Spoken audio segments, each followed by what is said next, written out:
బీహార్లో అసెంబ్లీ ఎన్నికల హీట్ పెరిగింది. ఓటర్లను ఆకర్షించడమే లక్ష్యంగా అన్ని పార్టీలు ప్రచారం చేస్తున్నాయి. సీఎం నితీష్ నేతృత్వంలో రికార్డు స్థాయిలో సీట్లు గెలుస్తామన్నారు ప్రధాని మోదీ.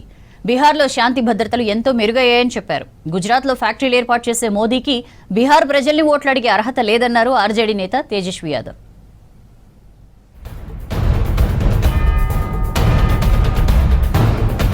బీహార్ అసెంబ్లీ ఎన్నికలను అధికార విపక్ష పార్టీలు ప్రతిష్టాత్మకంగా తీసుకున్నాయి.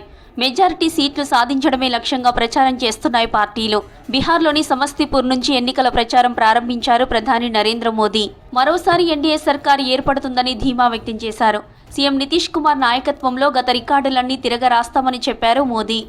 इस बार बिहार में भी नीतीश बाबू के नेतृत्व में एनडीए जीत के अपने पुराने सारे रिकॉर्ड तोड़ने वाला है। इन चुनावों में बिहार एनडीए को अब तक का सबसे बड़ा जनादेश देगा। ఆర్జేడీ కాంగ్రెస్ పేర్లు చెబితేనే ఇన్వెస్టర్లు పారిపోతున్నారన్నారు ప్రధాని మోదీ. బీహార్లో గత 35 ఏళ్లుగా ఆర్జేడీ ఏజెంట్గా కాంగ్రెస్ మారిందని విమర్శించారు. ఇండియా కూటమిలోని మిగిలిన పార్టీలను కాంగ్రెస్ తప్పుదారి పట్టిస్తోందన్నారు. ఎన్డీఏ పాలనలో బీహార్లో నక్సలిజం అంతం చేశామని చెప్పారు. త్వరలోనే దేశమంతా మావోయిస్టుల నుంచి విముక్తి పొందుతుందన్నారు మోదీ. ये लोग कैमरे पर आकर कुछ भी बोले, लेकिन पीठ पीछे एक दूसरे की खाल खींच रहे हैं। जब स्वार्थ हावी होता है, लूट खसूट ही लक्ष्य होता है, तो वही होता है जो आरजेडी कांग्रेस वाले कर रहे हैं। ఎన్డీఏ పాలనలో బీహార్లో శాంతి భద్రతలు మెరుగయ్యాయని చెప్పారు కేంద్ర మంత్రి అమిత్ షా. గత ప్రభుత్వాలు చేయలేని పనులను సీఎం నితీష్ సర్కార్ చేసి చూపిస్తుందని తెలిపారు.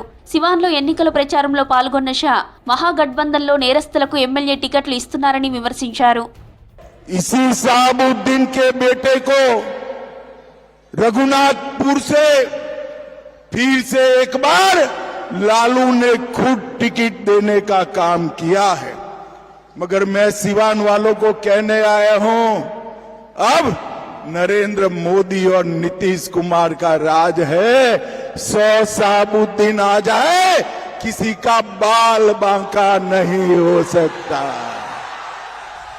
బీహార్ ఆర్థిక వెనుకబాటుకు గత ఆర్జేడీ ప్రభుత్వాలే కారణమన్నారు ఆ రాష్ట్ర CM JDU chief Nitish Kumar. Lalu family పాలనలో రాష్ట్రానికి తీవ్రంగా నష్టం జరిగిందని చెప్పారు.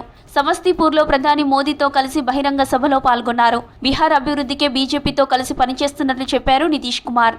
ये लोग आप जान लीजिए, अपने परिवार का, पत्नी का बनाया, बेटा बेटी यही कर रहा तो गड़बड़ कर रहा है।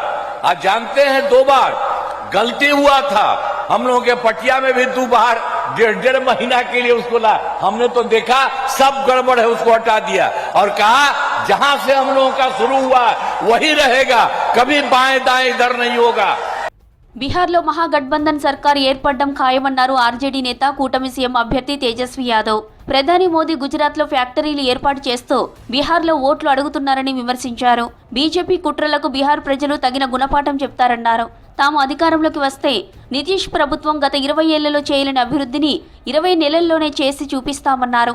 500కే గ్యాస్ సిలిండర్ సహా హామీలన్నీ అమలు చేస్తామన్నారు తేజస్వి యాదవ్. जो 20 साल में ये सरकार नहीं कर पाई है, 20 महीने में तेजस्वी इस काम को पूरा करने का काम करेगा। आज एनडीए का सीएम का चेहरा कौन होगा पता नहीं है। नीतीश कुमार जी को अमित शाह और भाजपा के लोग दोबारा मुख्यमंत्री बनाने नहीं जा रहे। బీహార్ ప్రజల రాజకీయ బానిసత్వం అంతం చేయడానికే జనసురాజ్ పార్టీ ఏర్పడిందన్నారు ఆ పార్టీ ఫౌండర్ ప్రశాంత్ కిషోర్. ప్రస్తుత ఎన్డీఏ సర్కార్ను ఓడించాలని ప్రజలు డిసైడ్ అయ్యారని చెప్పారు. గుజరాత్లో 1,00,000 కోట్లతో బుల్లెట్ రైలు నిర్మిస్తున్న బీజేపీ సర్కార్ బీహార్ అభివృద్ధికి ఏం చేసిందని ప్రశ్నించారు ప్రశాంత్ కిషోర్. 1 लाख करोड़ का बुलेट ट्रेन चल रहा है और बिहार के बच्चों को छठ में घर आने के लिए पैसेंजर ट्रेन भी नसीब नहीं है। तो मेरे भाई एक बार संकल्प लो और जिन लोगों ने आपके बच्चों का ये दुर्दशा किया है उसको पूरा सबक सिखाइए। इस चुनाव में इनको झाड़ू से मारकर बाहर भगाइए, नहीं तो आपके बच्चों को ऐसे ही गुजरात में जाकर मजदूरी करनी पड़ेगी। ఎన్డీఏ నేతలకు ఎన్నికలప్పుడే ప్రజలు గుర్తుకొస్తారని విమర్శించారు కాంగ్రెస్ నేతలు. 5 ఏళ్లుగా బీహార్ ప్రజలను పట్టించుకొని ప్రధాని మోదీ ఎలక్షన్స్ కోసమే నకిలీ హామీలు ఇస్తున్నారన్నారు.